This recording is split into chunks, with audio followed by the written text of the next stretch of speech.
Olá, pessoa linda que chegou aqui a esse vídeo. Seja muito bem-vindo, seja muito bem-vinda à nossa comunidade online e seja muito bem-vinda ao nosso novo vídeo, a mensagem que o Senhor tem para nós nessa hora.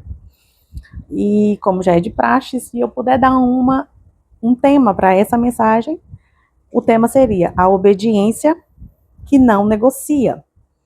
E o texto base da nossa mensagem, ele está lá no livro de Juízes, no capítulo 1 e do verso 18 ao 21, que diz assim: Então Judá se apossou de Gaza e dos seus arredores, de Ascalon e de seu território, de Ecrom e dos seus povoados. O Senhor estava com o exército de Judá. Eles ocuparam a Serra Central, todavia não conseguiram expulsar os habitantes dos vales, pois estes possuíam carros de guerra feitos de ferro. Como Moisés ordenara, deram as terras de Hebron a Calebe, que desterrou os 3 filhos de Enaque. Quando os jebuseus que habitavam em Jerusalém, os filhos de Benjamim, não os desalojaram. E até os dias de hoje, os jebuseus têm vivido em Jerusalém com os benjamitas. Bom, a gente até já chegou a falar em algum momento aqui dos nossos vídeos que a ruína, ela não começa de uma hora para outra. Ela começa geralmente muito antes de um desmoronamento total. Ela começa na primeira rachadura, na primeira concessão, na primeira negociação, na primeira liberação, e até aí ok. Mas nessa passagem, eu queria que a gente se atentasse um pouco mais com o que aconteceu com Israel nesse caso. O contexto histórico é que depois da morte de Josué, Deus ele continuou conduzindo o povo na conquista da tão sonhada terra prometida. Até aí, ok. A ordem ela permanecia a mesma. Expulsar os povos que habitavam nessas terras, porque permanecer entre eles significaria abrir espaço para a idolatria que eles já viviam, para os costumes pagãos que eles cultuavam e futuramente para um afastamento com Deus, porque já era isso que já tinha acontecido e vinha acontecendo. Então a ordem de Deus, ela foi muito clara para eles. Não havia nenhuma margem para negociação. E foi exatamente isso que Israel fez.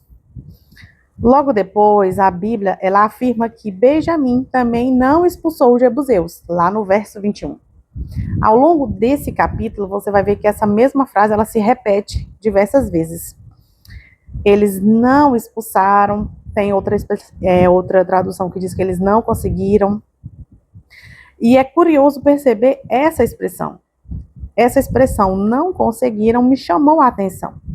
E eu fui pesquisar a respeito. E alguns estudiosos, eles entendem que essa expressão não conseguiram pode ser relacionada à incapacidade pelo fato de terem medo mesmo diante desses carros de ferro. Por outro lado, outros estudiosos entendem que não foi falta de disposição, que não foi só por isso, é que realmente eles não quiseram enfrentar uma batalha mais difícil. E tem estudiosos que diz que eram um pouco das duas coisas. Eles tanto tinham medo, como também não tinham a menor vontade de enfrentar batalhas mais difíceis. De todo modo, no fim, o resultado era sempre o mesmo. E foi novamente o mesmo. Eles desobedeceram. E a questão aqui nunca foi a força dos inimigos, o tipo do carro, ou o objetivo da palavra, se não conseguiram, não tiveram forças, ou simplesmente não quiseram. A questão aqui que eu quero chamar a sua atenção é que a resposta do coração deles é que foi determinante para Deus. Porque Deus não havia dito para eles, expulsem os povos, se parecer possível. Deus não disse também, obedeçam apenas quando não tiver dificuldade. A ordem era simplesmente obedecer e expulsar. E quantas vezes nós não fazemos exatamente a mesma coisa? Nós sabemos o que Deus nos pediu, mas a gente adia, a gente negocia, a gente deixa para depois. E muitas vezes não é nem porque a gente não ouve a voz de Deus, é porque essa obediência ela vai custar alguma coisa. E muitas vezes essa obediência custa o nosso orgulho, muitas vezes ela custa um relacionamento com quem a gente é apegado. Em alguns momentos também custa uma mudança de hábitos. E muitas outras vezes custa até mesmo o enfrentamento de um medo que é antigo, que é tão habitual para nós. E é impressionante como sempre que a gente começa a negociar, isso se dá por meio de justificativas. Então a gente começa a justificar que agora não é o momento, que mais para frente eu faço, que isso não é tão grave assim, que pode ir ficando, pode ir se mantendo. E sem perceber, a gente dá um novo nome para a desobediência. E o discernimento que Deus tem nos trazido nesse momento é que muitas vezes a gente chama desobediência de outros nomes para justificar a nossa desobediência. A gente chama de prudência, a gente chama de planejamento, a gente chama de espera, a gente chama de tantas coisas, tantas palavras, a gente se coloca tanto no modo espera, mas para Deus isso continua só tendo um nome, um único nome: desobediência. Eu gosto muito de uma frase que ela já circula há um tempo, em que ela fala que a obediência parcial, ela é desobediência. O ainda não é desobediência da mesma forma. E Deus, ele nos chama para obedecer não apenas naquilo que nos parece conveniente, ele nos chama para a gente confiar completamente. E quando a gente olha para essa história, Judá realmente possa até ter olhado para aqueles carros e pensado como seria impossível vencer todos eles. Mas será que os muros de Jericó pareciam mais fáceis? Será que o mar vermelho ser aberto parecia menos impossível? Será que o Deus que derrubou aquelas muralhas seria impedido por carros de ferro? Bom, o problema nunca esteve na força desses carros. O problema começa quando eles olharam mais para os obstáculos do que para o Deus que havia feito essa promessa. E esse é um direcionamento de Deus para nós nesse dia. E o nosso maior desafio, certamente. A fortaleza que Deus já nos mandou derrubar, mas a gente continua convivendo com ela amigavelmente. Há pecados que a gente sabe, no fundo, a gente sabe que já deveria ter abandonado, mas nós aprendemos a administrar isso.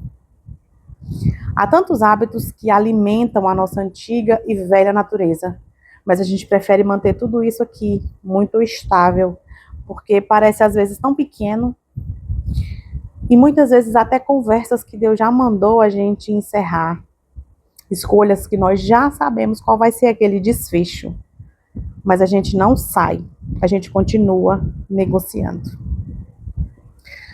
E o maior ensinamento que eu considero que a gente pode extrair desse texto é que o problema da negociação é que ela nunca termina onde ela começa. E eu acho isso muito interessante de ser observado. Israel foi deixando o povo permanecer, o texto diz isso. E o texto também nos diz que algum tempo depois, Israel começou a conviver com eles. Um pouquinho mais de tempo depois, ele começou já a imitar as práticas desses povos. E no fim, acabou adorando aos deuses pagãos desse mesmo povo. E perceba que esse detalhe, a grande queda, ela começou com uma pequeníssima concessão de deixar esse povo lá. E foi por isso que Deus ficou tão irado com Israel.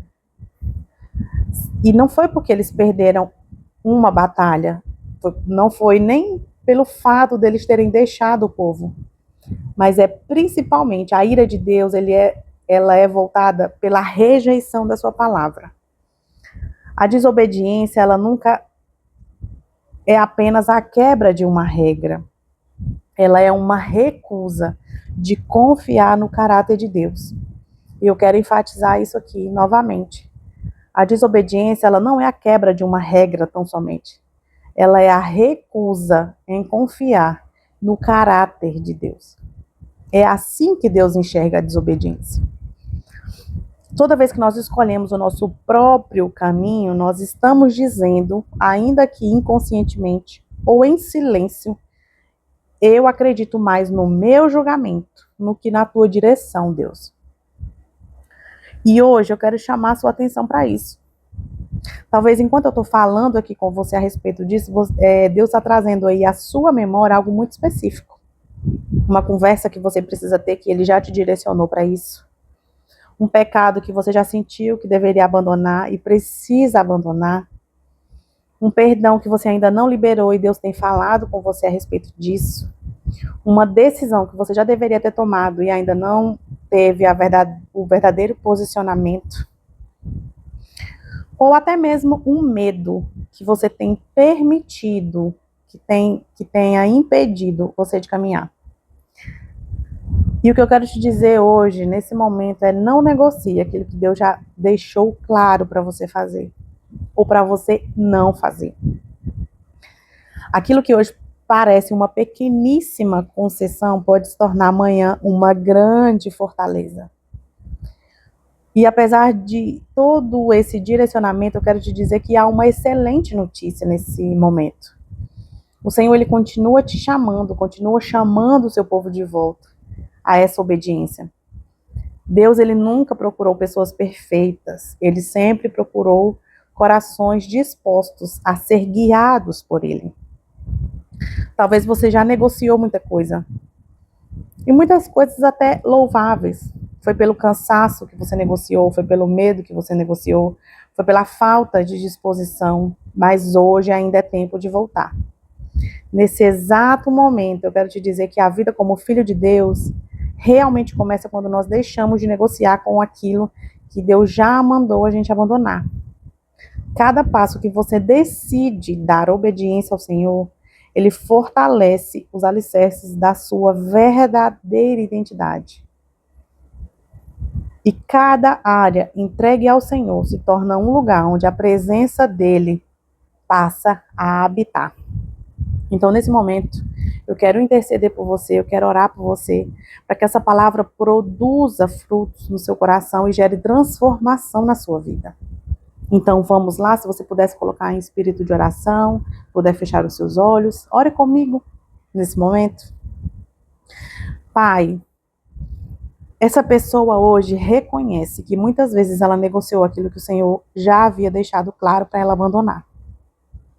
Nesse exato momento, eu te peço perdão por todas as vezes em que o medo, a comodidade ou até mesmo a falta de disposição falaram mais alto que a tua voz.